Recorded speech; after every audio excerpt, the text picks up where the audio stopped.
എൻ്റെ ആദ്യത്തെ IFFK experience എന്ന് പറയുന്നത് ഞാൻ സിനിമയിൽ വരുന്നതിന് മുൻപാണ്. 2013 ഞാൻ ആദ്യമായിട്ട് IFFKക്ക് വരുന്നത്. അന്ന് ഞാനിവിടെ തിരുവനന്തപുരത്ത് വർക്ക് ചെയ്തുകൊണ്ടിരിക്കുന്ന കാലമാണ്.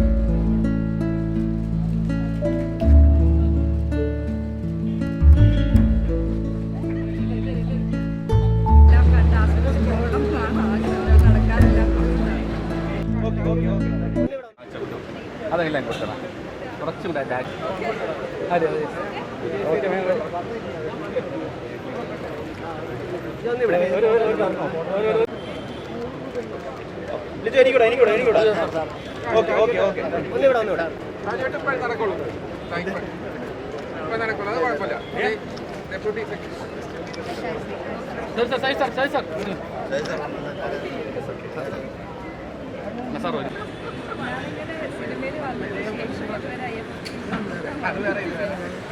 അത് വരണമെന്ന് ആഗ്രഹമില്ലാത്തതുകൊണ്ടാണ്.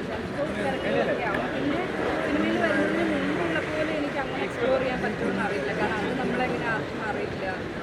നമുക്കിഷ്ടമുള്ള ആളുകളുടെ കൂടെയൊക്കെ നമുക്ക് സിനിമയ്ക്ക് കയറാം. പക്ഷെ ഇവിടെ അങ്ങനെയല്ല. എവിടെയെങ്കിലുമൊക്കെ ആൾക്കാർ ശ്രദ്ധിക്കുക ചെയ്യുമെന്നൊക്കെ വിചാരിച്ചിട്ട് അങ്ങനെ ആയിരിക്കും ചിലപ്പോൾ. എനിക്കറിയില്ല. ഞാൻ ഇതുവരെ പങ്കെടുത്തില്ല. പ്രാവശ്യവും എനിക്ക് പങ്കെടുക്കാൻ പറ്റില്ല. ഞാൻ ബുദ്ധിമുട്ടുണ്ടാവും പോകണം എന്നുള്ളത്. പക്ഷേ എനിക്കെന്താ വെച്ചാൽ പേഴ്സണലി എപ്പോഴും എനിക്ക് എൻ്റെ പ്രൈവസി അങ്ങനെ കീപ്പ് ചെയ്യാൻ ഇഷ്ടമുള്ള ഒരാളായതുകൊണ്ട് ആരും അറിയാതെ ഓടി വന്നൊക്കെ എല്ലാം കണ്ട് ആസ്വദിച്ച് പോകണം എന്നാണ് ആഗ്രഹം. അത് നടക്കാറില്ലാത്തതുകൊണ്ടാണ്.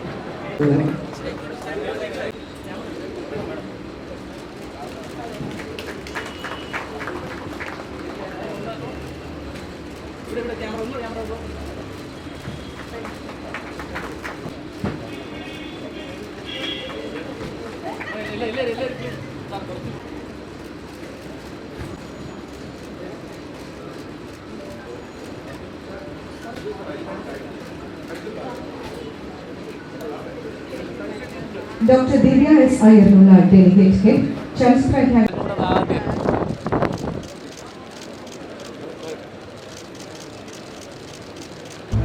എൻ്റെ ആദ്യത്തെ IFFK എക്സ്പീരിയൻസ് എന്ന് പറയുന്നത് ഞാൻ സിനിമയിൽ വരുന്നതിന് മുൻപാണ്. 2013 ഞാൻ ആദ്യമായിട്ട് IFFKക്ക് വരുന്നത്. അന്ന് ഞാനിവിടെ തിരുവനന്തപുരത്ത് വർക്ക് ചെയ്തുകൊണ്ടിരിക്കുന്ന കാലമാണ്. അപ്പോൾ ഞങ്ങൾ കൊളീഗ്സ് എല്ലാവരും ഞങ്ങൾക്ക് അന്ന് മോർണിംഗ് ഷിഫ്റ്റ് എടുത്ത് ഉച്ച കഴിയുമ്പോഴേക്കും ഫ്രീ ആയി ഉച്ച മുതൽ വൈകുന്നേരം വരെയുള്ള സമയം ഇങ്ങനെ ഓടി നടന്ന ഓരോ തിയേറ്റേഴ്സിൽ പോയി സിനിമകൾ കാണുകയും അത് കഴിഞ്ഞിട്ട് ചർച്ചകൾ ഞങ്ങൾക്കിടയിൽ ഞങ്ങൾ സിനിമകളെക്കുറിച്ച് സംസാരിക്കുകയും ഒക്കെ ചെയ്ത് നടന്ന ഒരു കാലമാണ്. അപ്പോൾ എനിക്ക് IFFK എന്ന് പറയുമ്പോൾ ഒരുപാട് സന്തോഷം നിറഞ്ഞ ഓർമ്മകളാണ്. നിങ്ങൾക്ക് എല്ലാവർക്കും അത് അങ്ങനെ തന്നെ ആയിരിക്കും എന്ന് എനിക്ക് ഉറപ്പുണ്ട്. ഈ 30ാമത് IFFK തീർച്ചയായും ഒരു വലിയ വിജയമായി തീരട്ടെ.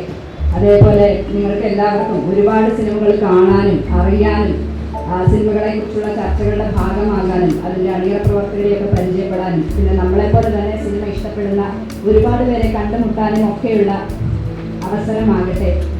നമ്മുടെ മലയാള സിനിമയെക്കുറിച്ച് നമ്മൾ ഇപ്പോൾ എവിടെ ചെന്നാലും മലയാള സിനിമയെക്കുറിച്ച് ആളുകൾ ചോദിക്കുകയും ചർച്ച ചെയ്യുകയൊക്കെ ചെയ്യുന്ന ഒരു സമയമാണ്. അതിൽ തീർച്ചയായും ഈ ഒരു മേള വലിയ പങ്ക് വഹിക്കുന്നുണ്ട്. നമ്മുടെ കാണികൾ അല്ലെങ്കിൽ പ്രേക്ഷകരായിക്കോട്ടെ, നമ്മുടെ ടെക്നീഷ്യൻസ് ആയിക്കോട്ടെ, എല്ലാവർക്കും അത്രയും വലിയൊരു എക്സ്പോഷർ ലഭിക്കുന്നത് തന്നെ ഇത്തരത്തിലുള്ള മേളകളിൽ കൂടിയാണെന്ന് ഞാൻ വിശ്വസിക്കുകയാണ്. അപ്പോൾ എല്ലാവർക്കും ഏറ്റവും സന്തോഷകരമായ ഒരാഴ്ചക്കാലം ആശംസിക്കുന്നു.